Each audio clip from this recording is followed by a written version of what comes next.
Show me the little guy. Show me a lizard. What if it were purple? Like Randall? It's purple!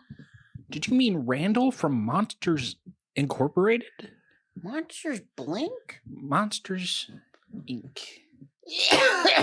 Could make all those guys into monsters. That would be really funny, Yeah. honestly. Stat blocks for Mike Wazowski. Oh my god. You'd have to I think you would have to pair the Mike monster with Sully. Yeah. So the Sully monster could throw the mic.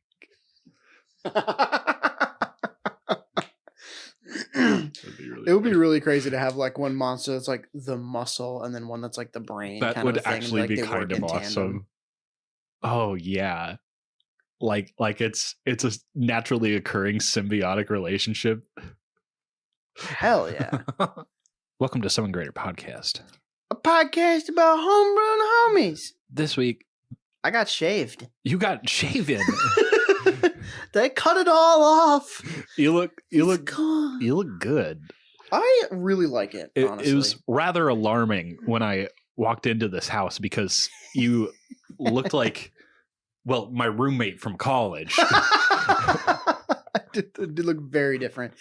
Did you know, I was talking with my wife about this. It has been, I want to say, it has been at least 6 years since my hair has been this short. Probably. Was it longer than this even during college? That was when I started growing it out, so kind of, Okay, yeah. yeah. Because I think it would have been either my sophomore or my junior year that I started growing out the top. Yeah. Because that was when we were having fun with dyeing our hair. That's right. Yeah. That was a you thing. I never engaged in that. Oh, that's right. I totally thought you did for some. Shockingly. Yeah, no, because I did it, and then one other guy did it with me. But yeah, that was fun times. Mm-hmm. But yeah, so the mess is gone here, and the rat tail's gone here. Yeah. So I'm probably gonna try and grow it out at some point later, but getting it all to a uniform length is just really nice. Yeah, they did good on your beard too. Thank you. They really did.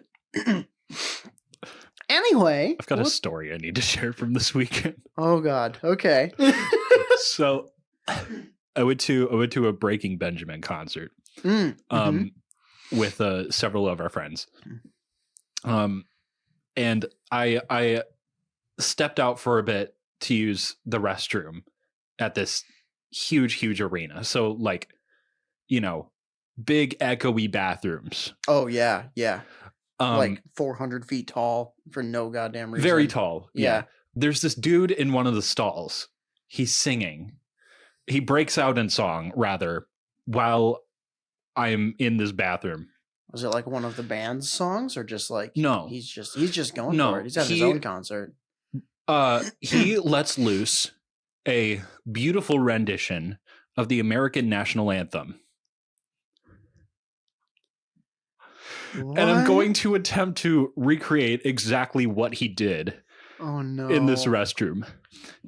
Oh, say can you see our early light? What's so Oh my God! I was stunned. He had breath control, a beautiful voice, wonderful pitch, and impeccable control over his ass. Vibrato for the gods. It was crazy.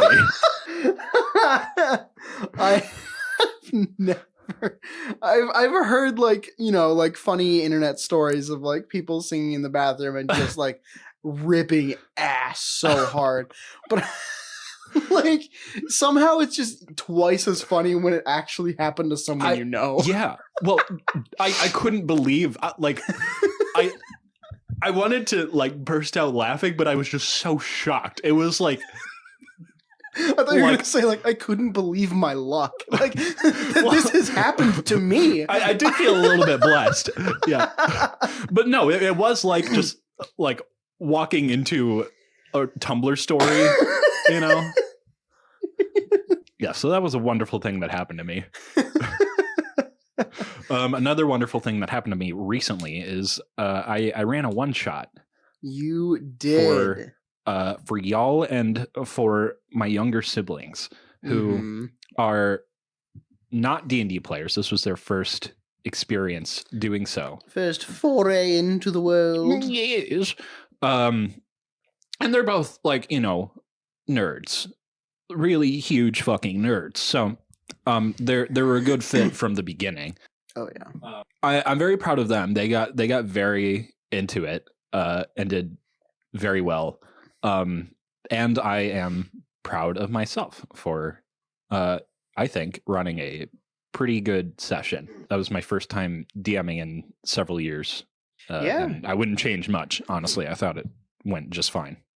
No, it really did. And like I think pretty much everyone who played with us that night said it could not have been harder to tell that you hadn't DM'd Yeah. in a long time, because it was everything flowed really, really well. Your pacing was on point. Nice.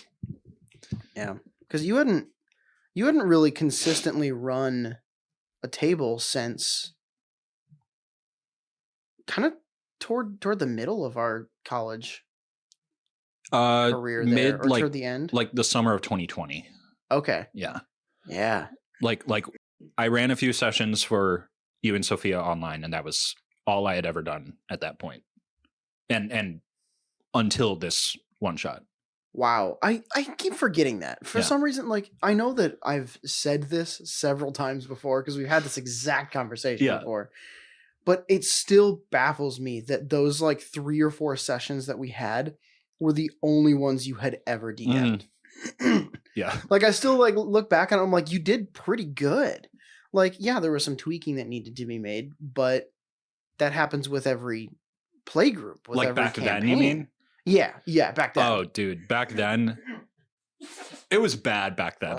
I've got to be honest. Like, I recorded those sessions, and I'm not showing you those ever because just like they're bad. I was just inexperienced. I didn't know what I was doing. Yeah. And you know, now I have reviewed those and analyzed exactly what I needed to change, and also I've been playing for the better part of 4 years since then. Yeah. And what's also crazy about the fact that you started DMing all those years ago, and we as players didn't think that the sessions were that bad. Like, I'm not trying to be like, well, you know, you're not as bad as you seem. Yeah. Like, everyone's critical of themselves. I get it. But what blows me away about that is you were able to jump in and just take off and start going and doing, and you did a pretty decent job at it for having never witnessed a piece of D&D media before. That's a good point. Yeah. Like, Yeah, you I had had not never- seen Critical Role. I had not you'd heard of Critical Role at that Yeah, point. I didn't exactly. know like that was. I didn't know people were recording their sessions and putting them online Mm-hmm. at that time. Until like we went back to school the next semester, and you had Critical Role on our wall all the time. Yeah, I was watching so much. But yeah, so like the fact that you were able to do all of that, like without having any frame of reference aside from like, I have played D&D for like 2 semesters now. I'm glad I was able to take that and analyze it so well. Like that was a big amount of the work that went into making a good session. And I wanted it to be great for you guys, but also like I wanted to leave a really strong first impression for my siblings' introduction to the game. Yeah. And like, you know, having talked with them afterwards, you know, like they got it. You know, they were worried about all the complex like numbers and definitions and stuff, and we're fully understanding afterward that it's like just kind of a framework. Yeah. So yeah, like they were guidelines. yeah they were really into it, and they loved it, and they loved their characters. I want to talk about their characters a little bit because they're Hell hilarious. Amy, my sister, played forest gnome, a rogue named Crumbus Schmumbus Pillsbury, who is a chef.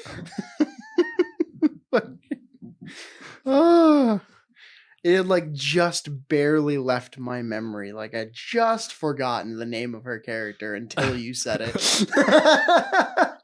She had the chef background also. It might be background or it might be a feat. There might be a chef feat. Oh, this is a feat. Yeah. Okay. You're right. Yeah, you gain a bonus to either Constitution or Wisdom, proficiency with cooked utensils, and can prepare food that allows creatures to gain additional hit points when taking a short rest, as well as gain temporary hit points after a long rest. She didn't find space to make use of this specifically, but she did the new player thing more than I would say my brother Matthew did, where you analyze the flavor of your abilities in such a way that you try to like bend the rules a little bit. If you're, in my opinion, a good DM, you work with that. Yeah, you find a way to make something work. Yeah, we ended up in the first of 2 separate combats that we did against an orc and 6 direwolves, which, by the way, was too fucking many direwolves. Holy God. Yeah, they're a little tankier than you think they are. Yeah. We were playing level 5 characters, by the way. I realized like that there were 6 of us. started to take a while. Yeah, that was why I threw 6 of them in there. Yeah. But like I realized after like half an hour that I was going to have to start doubling damage against them because like just too fucking long. Yeah. But as a result, I also started increasing damage against you guys just to even the playing field. Hell yeah. And that like no one was going to die. Obviously, it's direwolves. But it did a really good job of making things feel like, oh, we're killing things, and also, oh, they're killing us. Yeah. Like this is crazy. Yeah, when they were actually landing hits, because that is true. Holy God. They were having a rough time of it. They were struggling, especially against your brother. They could not hit him. Yeah. That was insane. He had the smooth moves. It was ridiculous. He was grooving on him. What Crumbus chose to do though was she made a relatively important perception check. And noticed that one of the slain wolves had turned into a sheep on death. And this was a running theme throughout the session was stray sheep. She took the opportunity to choose a non-violent option and put a roasted marshmallow on the end of an arrow. I forgot about that. Yeah. And fire it in front of a wolf. And I chose on the fly to just have it make like I think it was like a wisdom saving throw. Mm-hmm. Just to see if it got like distracted or had to disengage for a brief moment. Right. But yeah, it's stuff like that. Like if your players want to do something, then like try to find a way, I think. Yeah, absolutely. And I like to try to practice what I preach in game. So that's what I chose to do with that. And then Matthew played a halfling wizard named Big Hoss. First name Big, last name Hoss. Hell yeah. He was a detective who used a magnifying glass as a spellcasting focus. That was so sick. He was reading the hell out of his character and spell sheet and was really, really conscious of his options at all points in time, which is extremely commendable for a new player. Yeah, I mean, he did it better than even I do in some sessions. Right. Like you would have thought he was a lot more experienced. It was cool. It was really neat to see him just like know on the fly like what he could probably do with his list of spells. For example, the orc that was leading this pack of wolves threw a javelin at him and missed, as everything did. Every single time. But he took note of that right away, that there was a javelin sitting in front of him. So when his next turn came up, he used the tiny servant spell on it to turn it into a living, walking creature. Fucking javelin dog. Yeah. That was so cool. Because like that was the first time I'd ever seen anyone use the spell in that manner. Mm-hmm. And that was the first time I'd ever seen anyone use the spell at all. Yeah. Yeah. Because like I didn't know that spell existed until we put it on a sheet. Oh shit, that's cool. Yeah. Like, I've seen it used a couple times, but it's mainly just like I want to make a little thing to go scout this area because I don't want to go in there myself. So here you go, tiny servant. Blah, blah, blah, blah. Go on in and tell me what you see. Mm-hmm. And it usually dies. Mm-hmm. And it's like that's the only purpose for it. Yeah. So to see that like used mid combat as far as like I want to do something with this. Mm-hmm. Like, oh. Super freaking cool. Yeah. So he just had like a little stabby companion for a little bit until it got bit. It did get snapped in got half. chomped real hard. It was so sad. But yeah, it was a theme throughout the rest of the session for him, just making a really, really good use of his spells and shit. Mm-hmm. Pretty awesome stuff. Yeah. And I think that goes to show a lot too. Like, don't ever get too comfortable playing D&D. Like, you can kind of fall into a rut of like getting so set in like, this is how I approach combat. This is how I approach diplomatic situations, blah, blah, blah, blah, blah. All the different scenarios you can find yourself in D&D. Take some time whenever you get a chance when you would least be thinking about it. Explore what other random options do you have, because when we had that one shot with your siblings, it really struck me. I've been kind of approaching a lot of situations in D&D from the exact same perspective for a really long time, because it got to be like a perspective that I was comfortable with, that I knew how to take that approach. Yeah. And I just didn't realize that I had kind of shut myself off to these other options because I knew how to do this one. Right. So being able to just sit next to them and be like, oh, fuck. Yeah, you can do that. Mm-hmm. Yeah, that really does impact things. Yeah. With a good DM, you can do pretty much anything and impact the story. So super freaking encouraging to just see that and be reminded, like, come at it from a different angle. Yeah. Fresh perspective is always good. Yeah. Yeah, having new blood in the game teaches you a lot. You also went a different route than you normally do with your character creation this time around. You wanted to play support a little more. I did. And I did. Yeah. We've talked about it on here before. I am a power gamer. I like hitting things really, really hard and getting kills very quickly. Yep. So this time I challenged myself and said that I am going to take as many steps in the opposite direction as I can with my character. So I built a bard. But not just any bard. No, I built the worst bard. Yeah, you did. I built an orc bard. Whose name is Twonk. Yep. And he is. Oh, he is. Twonk uses... You can barely get through this shit.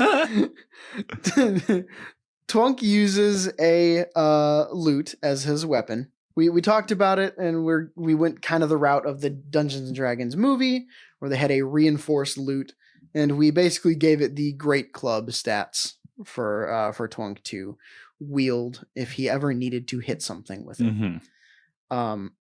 But his main purpose was not to hit things. It was to give bardic inspiration in the form of do better.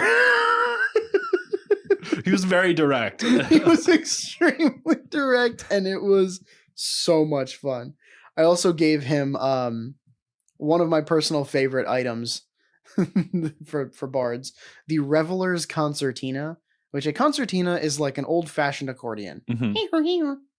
And this one gives you a +2 bonus to the saving throw DCs for your bard spells. And once per day as an action, you can use the concertina to cast Otto's Irresistible Dance. Yes. Which, for those of you who don't know, is an absolutely broken fucking spell because there's no saving throw. They just start dancing. They get to make saving throws like at the end of their turn to try and break free from it, but otherwise they have to use all of their movement to attack or to dance, and their attacks are at disadvantage, and attacking the dancing creature has advantage. So really, really fun support spell. That spell saved you guys a world of hurt. Oh yeah. Oh yeah. Like you had the main orc guy in the wolf battle dancing for the whole time he was active. Yeah, I think it was like 4 rounds or something Yeah. like that. 4 or 5 He rounds. just couldn't shake it.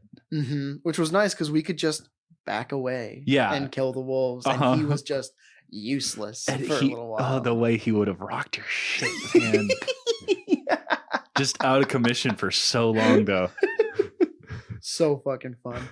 But yeah, just being able to throw in so much stupid dad humor flavor into this character was so fun. Because, I mean, it's an accordion. So when he cast Irresistible Dance from this concertina, it was dance. And then I also, for stupid fun flavor, I gave him the spell, where is it? Stinking Cloud. Take a wild stab at how that one went. Oh, yeah. Guess what your spellcasting focus is for that. Your asshole. Your asshole. Oh, yeah. But I also gave him spells like Blindness, Deafness, Bane, Enhance Ability, Healing Word, Heroism, Hideous Laughter. Really, really fun to kind of finally find myself with a character that, like, you know, yeah, it was an orc, so he still had decent strength and he still had decent hit points. Yeah. But finding myself with a character that, like, you don't want to be the one making those attacks because it's just not going to be as helpful as the other things you could do. It was fun and difficult exercise for me. I still kind of found myself at the forefront of the battles. Not necessarily because I was going to be attacking, but because I still had more hit points than a lot of our other party members. Yeah, you did. You did. So, kind Which of was fine. Bit like of a damage sponge there. I mean, you didn't end up like being the heavy hitter, which itself is a big change for you. Did you enjoy just like the effort to like pull back a bit? Yeah. It's something that I want to try to do again. Yeah. Probably I would love to do it in a longer term scenario with like a mini campaign or a full size campaign. Playing a character that's way more support focused. We've talked about before on here doing like a character duo where like I'm the support and you're the attacker, which would be opposite sides of the coin for both of us, which would be really, really cool. I think something like that would be super, super interesting because the other thing that I love about being more support focused is it kind of forces you to approach role play from a very different perspective as well. And so you form these bonds with the other characters in different ways than you do when you're the barbarian, when you're the fighter, when you're whatever. Like, there's something to be said for you can kind of make that happen based on what your background is, but your role in combat has a lot to do with how you interact with the rest of your group. Yeah. So it's really, really fun having a bit more fleshed out perspective on like supports and things like that and how that would fit into a campaign as with me as a player being that in that role. Would you do Bard again, do you think? Or have you been I don't thinking about know. other stuff in terms of support? I've been thinking about other stuff in terms of support. Yeah. The reason why I've been thinking about other stuff in terms of support is because I cannot stop myself from optimizing something. So I would probably play a cleric. Yeah. Yeah. Because it's so much fun just looking at clerics and all of their abilities, the different subclasses you can use, and just everything. Like, Yeah. in an ideal world, I think I might play a bard cleric multiclass. Ooh.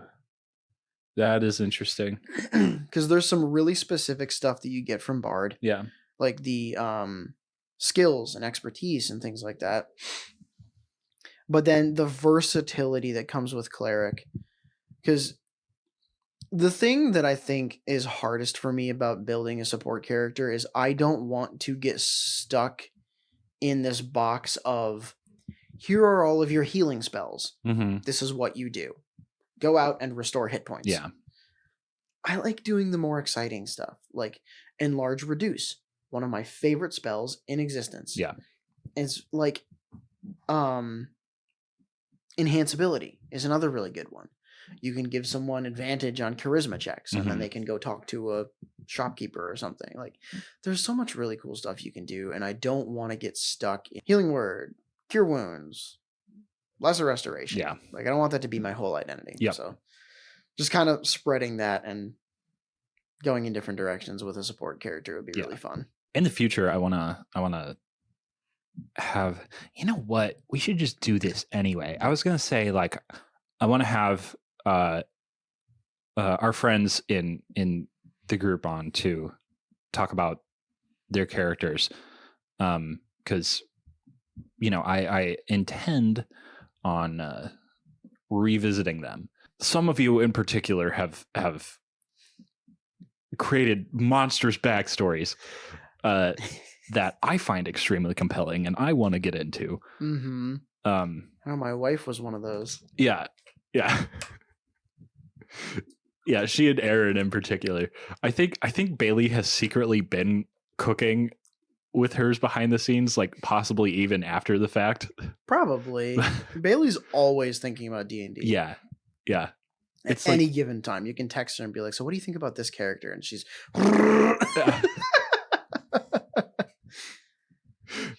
yeah. Also, here are several other mechanics that I've been just like thinking about compulsively throughout the day. Right, literally.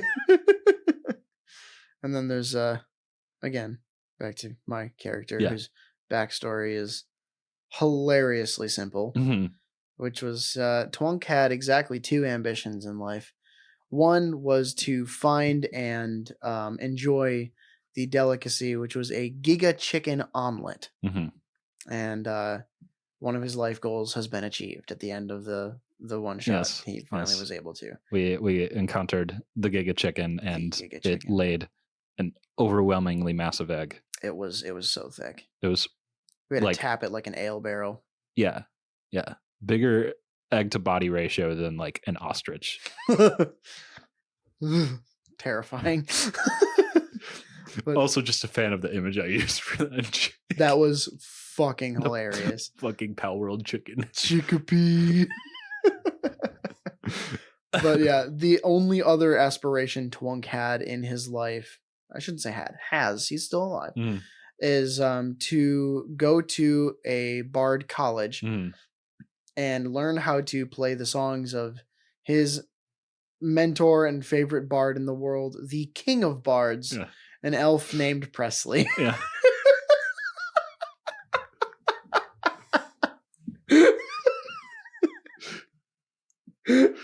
Oh man, such a fucking choice for you to do that, because this session happened. I chose to have the setting be a world that I've been working on for literally years. And I just fucked your canon over. So I had to write that motherfucker into the canon. He's real. Oh, God is real. No, God is dead now. He's been replaced by Presley.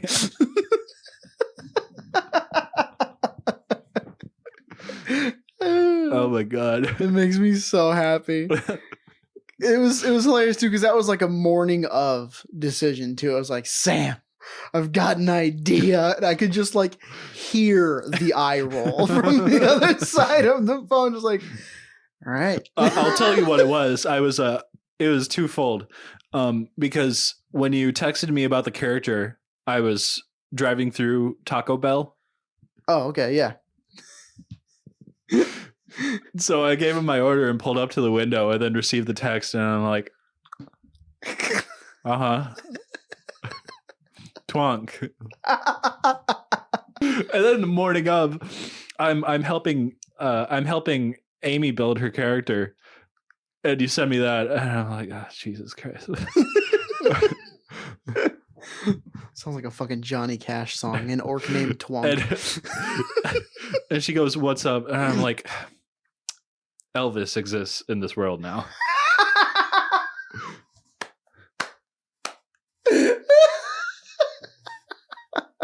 It's so stupid. So fucking dumb. Oh, I love my little idiot so much.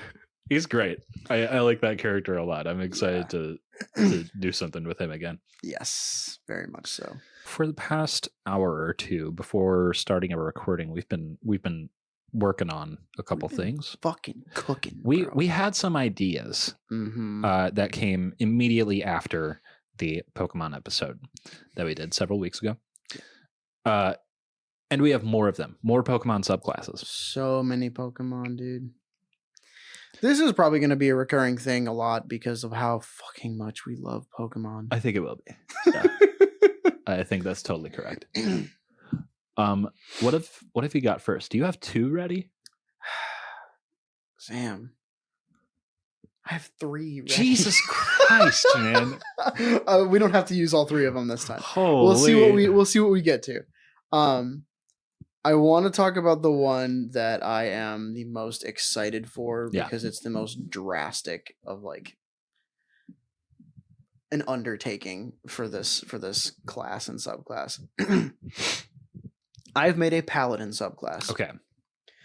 Called the Oath of Doom for our boy Houndoom. Yes, sir. So, right off the bat, when you take the subclass, you gain proficiency in the intimidation skill. Mm-hmm. I feel like it's just necessary. Sure. It's the ability. You gotta have that. Yeah. Yep. But yeah, so I wanted to take a bunch of inspiration as much as I could from the abilities that Houndoom gets and the moves that Houndoom gets.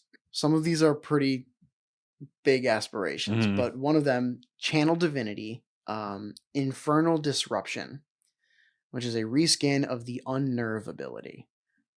Took me a long time to figure out how I was going to take Unnerve and move it from Pokemon to D&D. Yeah. Because in Pokemon, it stops the enemy Pokemon from eating a berry to restore hit points or something like that. It's a very Pokemon specific mechanic. Super niche. But I figured attaching it to Channel Divinity, which has a very limited number of uses, kind of allows me to make it a little stronger. So, Infernal Disruption. When a creature you can see within 30 feet of you attempts to cast a spell or activate a magical ability, you may use your reaction to force them to make a contested Wisdom saving throw against your Intimidation check. If they succeed, their spell or ability is activated as intended. If they fail their save, however, any spell interrupted this way is countered, losing the spell slot, and any magical ability is also canceled, but the magical abilities can still be reactivated later. So kind of like a slightly wider range counterspell. Yes. For the other Channel Divinity option, I went with Demon's Howl, which is literally just the howl move. You activate it, and for 1 minute, you and creatures within your Paladin auras gain a +2 bonus to attack and damage rolls. That's pretty good. Yeah. I was like, we don't really have stat increases in D&D, but I think we could. Mm-hmm. And just having like a flat +1, +2, -1, -2, like it's actually not as hard as I thought it was going to be to translate stat changes. Yeah. It's interesting that concept isn't actually used so much in D&D in Yeah. favor of, like mostly advantage and disadvantage, really. Yeah. Which I think is a good way of doing it, but I think it's nice to have this implement the flat buff and debuff just to diversify. Yeah. Because like you get advantage and disadvantage from other sources, and those don't stack. Yeah. So it's interesting to think of scenarios where both may happen, Mhm. and they do stack. Especially given our previous conversation about different approaches, Yes. different perspectives. Like, this is a good one. Mhm. Yeah. So yeah, aside from the channel divinity options, when you reach level 3 with this, you gain an ability called Infernal Charges. Now, where this gets a little aspirational is it completely replaces Lay on Hands. Okay. So instead of gaining like 5 Lay on Hands points per level, you gain a number of Infernal Charges equal to your level. Mhm. You may expend an Infernal Charge to touch a willing creature, restoring X d6 hit points to them, where X is equal to your proficiency modifier. Similar Mhm. to Lay on Hands, but I wanted to do it a little bit differently to where, like, at a lower level, you're going to be healing slightly less and you would need to do this repetitively. Yeah. At a higher level, you can actually do less to heal more. Yeah. You did a similar homebrew thing back in the day for a paladin that I played in one of your campaigns named Sven. Did we really? I think that was for Sven, because he had the ability to use his. It's not a similar application, but it's similar in the way that it changes the way you use the lay on hands pool. I had the ability both to do normal lay on hands and to grab someone and use my lay on hands pool as damage. Oh, that's right. Yeah. Honestly, one of my favorite things to do with Paladin is fuck with Lay on Hands. Yeah. Like, that shit is sitting there. Mhm. What else can we do with it? Yep. Yeah, I think that's a really good thing for a paladin subclass to be able to do. Is just fuck around with that mechanic a little bit. Yeah. I mean, even if there's a unique mechanic to each subclass that Mhm. changes how you use Lay on Hands, Yeah. I think it would be sick. Yep. You can also expend an Infernal Charge to cure one target creature of any one disease or neutralize one poison affecting it. So again, you're doing kind of the same thing as the Lay on Hands pool. I just made it a broader application, or like a broader resource that can still apply to the same application, because we're going to refer back to the Infernal Charges later. Yeah. Also at level 3, you get the ability Flash Fire.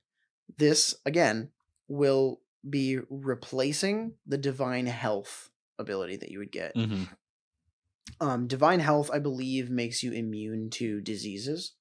Okay. It does do that. It does. Okay. Yay, I was right. Yep, immune to disease. It's a cool little thing, but it's so generic.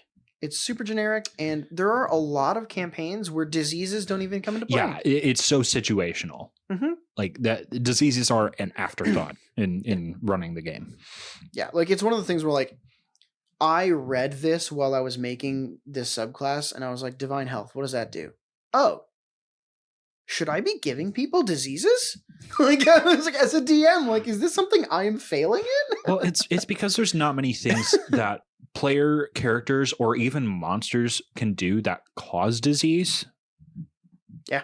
So like it is pretty much limited to just getting regular sick, which is Kind of sucks. why is that in the game? Yeah.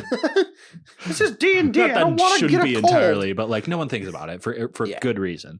But anyway, Flashfire. I was debating leaving the actual name of the ability in there because this is an ability that Houndoom gets. Yeah. or possibly renaming it to like infernal consumption or Mhm. something like that. I think flash fire is fine. So you may spend an infernal charge to gain resistance to fire damage. So this would be as a reaction in response to taking fire damage. You can spend a specific number of infernal charges. If you spend 1, you gain resistance to the fire damage. If you spend 2, you gain immunity to it. And then if you spend 3, 3 or more, you can add that many damage dice to your next melee attack. Mhm. Reskin of the actual flash fire ability, where when you would take fire damage, instead powers up your. That's exactly what it should do. Yeah. Did you say you get immunity to fire damage? Yeah. Okay. If you spend because it was 1, 2, and then 3 plus for the infernal charges. That makes sense. 1 charge resistance, 2 charge immunity, 3 plus charges. You have immunity and Yeah. This ability sounds like it would be really good on a sorcerer also for sorcery points. Oh fuck yeah! Yeah. I'll have to remember that. That'd be a really, really fun one. Next ability you get, Mhm. we're getting into the auras now. Aura of Intimidation. You get this at level 7. This is a reskin of the move Roar. Obviously in D&D you cannot scare things out of combat. Yeah, because people don't just like go away They into don't nothing. slide off the screen. What this one does is you have advantage on intimidation checks against creatures within your aura. Wow. Yeah, that's pretty good. Combos nicely with the channel divinity. Also at level 7, you get Fang Strikes. Yay! Yay. As an action, you may expend 3 infernal charges to make a melee attack against a creature you can see within 10 feet of you, as you draw on the elements to extend your blade. On a hit, the target takes XD6 damage, where X is equal to your proficiency modifier, and the type of damage can either be fire, lightning, or psychic damage. Interesting. And you get to choose.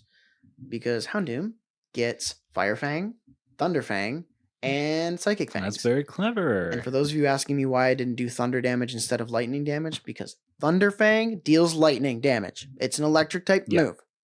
It doesn't make noise. At level 15, you gain the ability Infernal Retribution, which is a reskin of the move Comeuppance, which is a Pokemon move. I only just learned about this Apparently- move recently. I only learned about it when I wrote this sheet. Really? Yeah. It's a dark type physical attack. The user retaliates with much greater force against the opponent that last inflicted damage on it. Super cool because it does not specify that the move goes last. It specifies it hits the target that last dealt damage. It's like to a you. better version of payback. Yeah. So like even if you're faster than a creature, if it hit you the last turn, you can use Comeuppance and hit it first on the next turn. Yeah. Really, really fun. But anywho, the ability, Infernal Retribution. Whenever a creature deals damage to you, as a reaction, you may expend 3 infernal charges to gain resistance to the triggering damage and force the attacking creature to make a Constitution saving throw against your spell save DC, or they also take the same amount of damage. So just kind of a, no, I'm going to take half and you're going to take half. My favorite ability, the last one, at level 20, you get the ability 9 Infernos. Okay. Kind of like 9 Hells kind of a thing. Totally. As an action, you may expend 10 infernal charges to envelop yourself in bone and flames from the hells for 1 minute. When you are in your 9 Infernos form, you gain the following abilities. When you would take fire damage, you instead regain that many hit points. For the duration, you gain an aura of heat with a radius of 30 feet around you. Everything in your aura takes fire damage equal to your charisma modifier at the beginning of your turn. Whenever you make an attack, if your previous weapon attack missed, your next weapon attack roll is made with advantage. So this is kind of a reskin of a new move that came out in Scarlet and Violet, Temper Flare, Okay. which is kind of like Stomping Tantrum, where if your previous move failed, this move's power is doubled. I like that. Holy. That's so scary. Because like moves miss all the time. Yeah. Damn. So yeah, if you missed your last one, the next one has advantage. Jesus. And then finally, as an action, you may shoot flames in a 60-foot cone. Each creature in the cone must make a dexterity saving throw, DC of 15, taking 9d10 fire damage on a failed save, or half as much on a success, Okay. which is just flamethrower. Yeah. Good. But yeah, so obviously the final ability there, 9 Infernos, is a big nod to Mega Houndoom. Mm-hmm. Yeah. I was excited to see how you implemented the mega, and I think that's very, very solid. There's so many. Part of the reason why I went with Paladin in the first place was because the level 20 abilities for Paladin are almost always a temporary activated enhanced form. Right. Yeah. So to be able to use that for Mega Houndoom, I was like, this is gonna be so good. Yeah. And it fits with the theme, and it fits alongside other Paladin subclasses. Yeah. So I think that's fun as hell. yeah, I figured, we have a lot of positive, holy Paladin subclasses, and we have one that's a little more on the darker side of things in Oathbreaker. I was like, Mm-hmm. let's have some fun. Let's make a bad boy. We could have a little more. We can have a little more fun than that. What are you bringing to the table today? This is a barbarian. Path of the Shifting Swamp. Shifting Swamp, you say? Shifting Swamp, I say. Oh, this might be my favorite Pokemon. Is it your favorite Pokemon, or is it Swampert? It is Swampert, one of my favorite Pokemon. What is your favorite Pokemon? Darkrai. Okay, you did a Darkrai. We did Darkrai, yeah. That's why I was like, oh my god, Swampert is my favorite Pokemon. I was like, no, wait. We already did Darkrai. I can't say Swampert's my favorite. I have so many favorites, guys. I love Pokemon. Let's get into it. Starting when you choose this path at 3rd level, you have access to the Shape Water cantrip and the ability Rain Dance. You also have a swimming speed equal to your walking speed. Yes. Very good. Busted? Already? Maybe. That's not busted. That's fine. Rain Dance summons... Don't forget. Sorry to cut you off, Yeah. but don't forget. Path of the Zealot Barbarian exists. You can't get more broken than that. Okay, you're right. You're right. Anyway, Rain Dance. Rain Dance summons moderate rain within half a mile of your location. The sky need not be visible, but the rain does fall from the sky, so the effect does not follow you underground. Rain Dance can be used up to 3 times per day. Immediately, just a scenario I thought of when I wrote that was like walking into the caves under a city and summoning rain.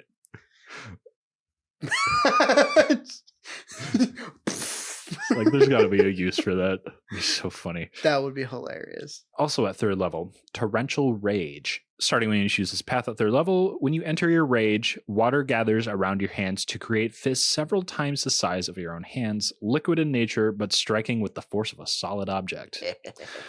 When you use unarmed strikes in this form, you deal 1d4 extra points of force damage on a hit. This bonus increases by 1d4 at barbarian levels 6, 9, 12, 15, and 18.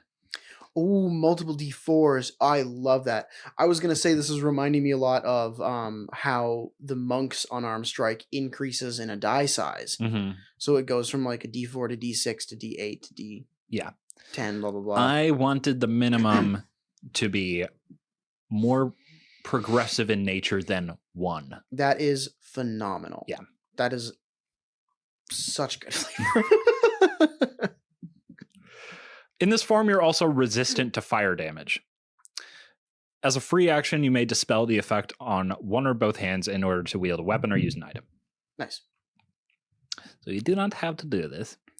Now, as we're designing Pokemon subclasses like this, I wouldn't normally include an elemental resistance like this unless there was a reason to do so outside of simply the typing. And the reason I chose to do this with fire damage was because of the damp ability that is Swampert's hidden ability in most of the games, I think. You could make an argument for force damage with damp because it's designed to, I think, totally... It totally prevents moves like explosion and self-destruct and things like that. Does it prevent them from occurring, or does it... it stops them from stop using the them. damage? Wow, that's crazy. Yeah.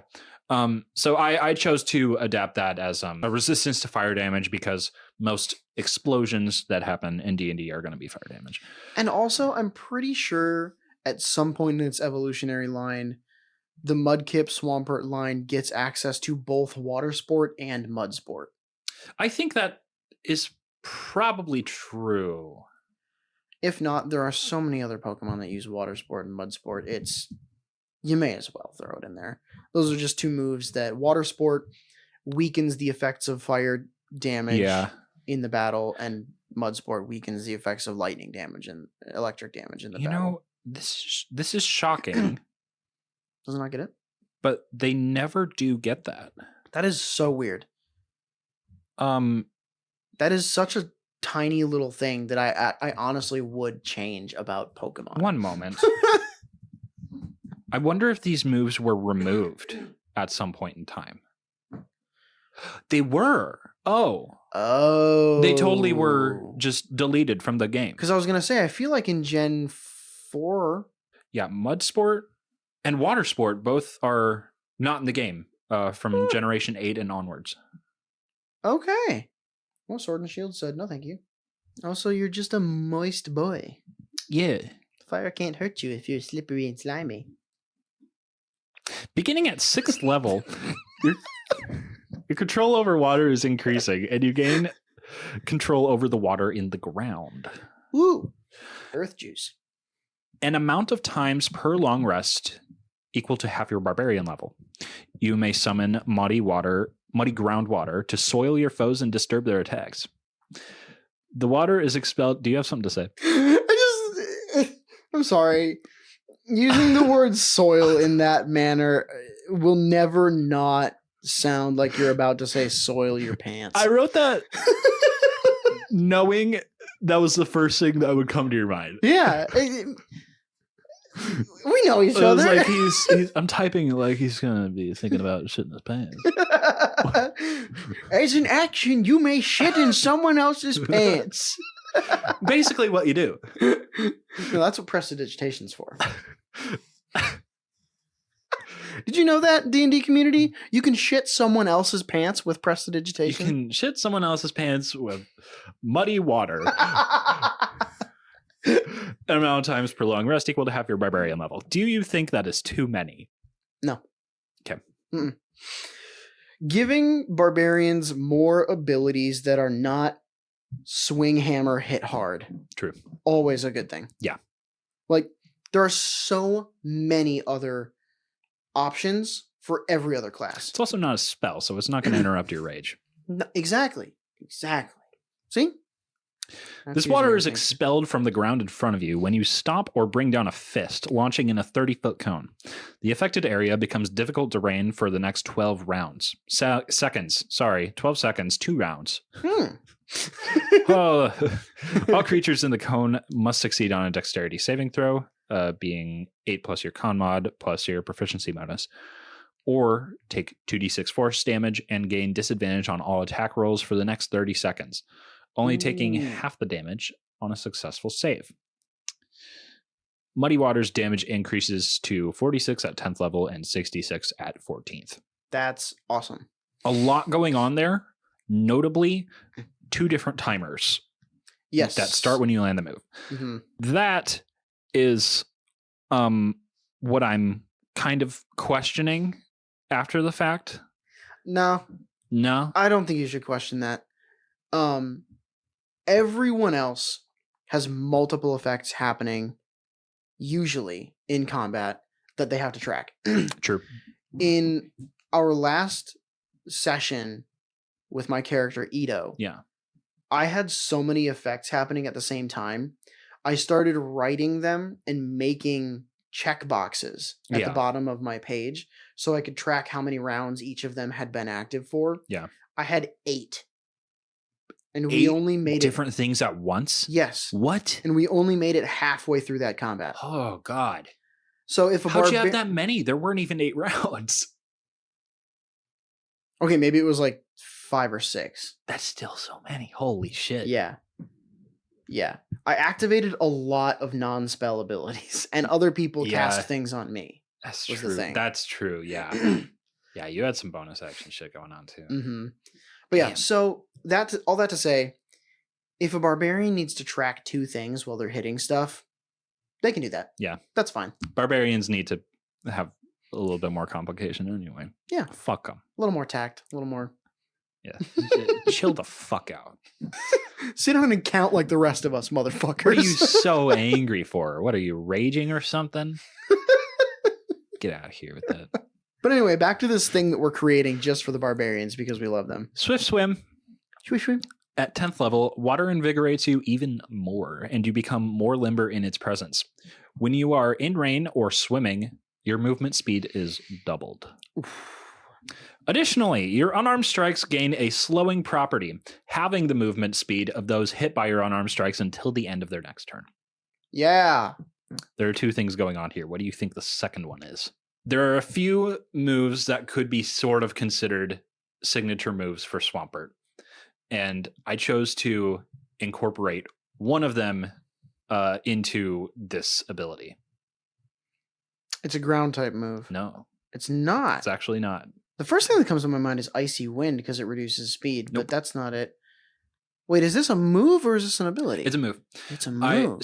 I did 2 things. This is the Swift Swim ability and a physical move. Because I was thinking Gooey. That would be pretty good for Gooey. Gooey's another ability that does the movement reduction thing. But if it's a move, I'm going to remember as soon as you tell me and I'm going to be pissed. Note that I specifically linked that part of this ability to the unarmed strikes. I know. I can't for the life of me. This think of it. is Hammer Arm. Hammer Arm. Mhm. Oh, that's sick. Yeah. That is so cool. Yeah. Yeah, the reason why I would never have gotten that is because I wouldn't have thought to use Hammer Arm in that way. Because it sucks. It sucks because it reduces your movement speed when Yeah. you use it in Pokemon. That's dumb. I like this way better. Yeah. This is so cool. Like, especially if you just had the ability to double your movement speed. Having Hammer Arm reduce your own, fucking stupid. Yeah. On top Why of would that. you do that? No. Swampert, especially Mega Swampert, brings one of those huge fucking Oven barrel mitts. arms down on me. Like, I'm moving a little slower the next turn, I think. I think so too. I'm a little bit stunned. Yeah. But little not bit. stunned, I'm just moving slower. At 14th level, this is Grounded Bulk. You have the toughness of the very ground on which you walk. You gain advantage on all Constitution saving throws and immunity to lightning damage. I wanted this one to just solidify the ground affinity. Like, I wanted to grow that a little more as this subclass levels. Yeah. And to do that, I had Grounded Bulk at the end of it all, and then Muddy Water increasing in damage as you level. Yeah. I mean, you got a couple different abilities that increase in damage as you gain levels. I really, really enjoy the balance of this subclass. Sweet. Like, this feels really, really cool. I think this subclass is, if anything, a little front heavy. Like some classes that some abilities rather, or effects that appear early on could possibly show up later and be part of something like Grounded Bulk, for example, at 14th level, because those 2 effects are the only things that show up at 14th level. Maybe, but the other thing you gotta keep in mind is getting options early on and then making those options stronger Yeah. later is an incredibly well built subclass. That's true. Because Yeah. like if you were to limit the amount of options a class has until later levels, it can feel kind of exasperating trying to get through those lower levels until you have your options. Yeah. But if instead you make them so that you get the options right away, they're just not as strong as they will be later. Right. Then it makes it exciting to go through those lower Mhm. levels to get to the higher stuff, because then you'd be like, oh, this thing that I already know how to do gets twice as strong Yeah. when I get to the next level or something Mhm. like that. So I don't think there's anything wrong with having it front heavy as far as combat options, Mhm. because then you're also giving way more passive abilities at the higher levels Yeah. that just help keep you feeling stronger. Yeah. Yeah.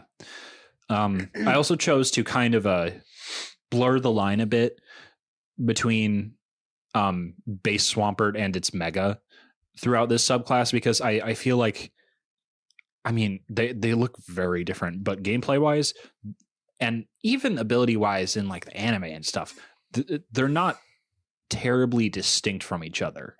Not really, no. That's been the biggest bummer about It Mega is. Swampert, It is. And like, it was something I noticed while like writing this, was that like there just isn't a ton to pull from in general for this Pokemon. yeah. So I really had to, analyze the moves quite a bit and find like the theme in its moveset and abilities. And for me, I decided that was speed control. Yeah. I mean, it's phenomenal. Like, you did a great job. Thank you. I also realized, did you see the picture for Houndoom that I was the one that I was referring to? I don't think I have seen that yet. Because I did look back and I saw the Swampert picture that you were talking about, because you mentioned that we pulled a lot of inspiration from the artwork. Yeah. Here. And I saw the Swampert one and I was like, yep, that makes so much sense why we did it this way. Oh, I like this. Yeah. So Yeah, we this is pulled cool. this one is from a different artist. The art that we used for this is from an artist named William Boom, who's on Instagram and Twitter. Nice. But yeah, very chain heavy, very infernal feel, and Mhm. like big heavy armor, which was another reason why I was like, this has got to be a paladin. Like, Right. It's so freaking Yeah, cool. that looks very Paladin. That's so cool. Mhm. That is going to wrap it up for today's episode. Thank you a bunch for joining us, as always. You should send us the things that you've been thinking about. Just simple ideas. It doesn't have to be fully fleshed out. We want you to email us and tweet at us. You can do that at summongreaterpod@gmail.com or at summongreater on Twitter. We'll come at you at some point with converting some Pokemon moves into spells. Yes. For D&D, and possibly making up some magic Mhm. items. That is something we've been working on. With that said, have a great week, and we'll see you next time.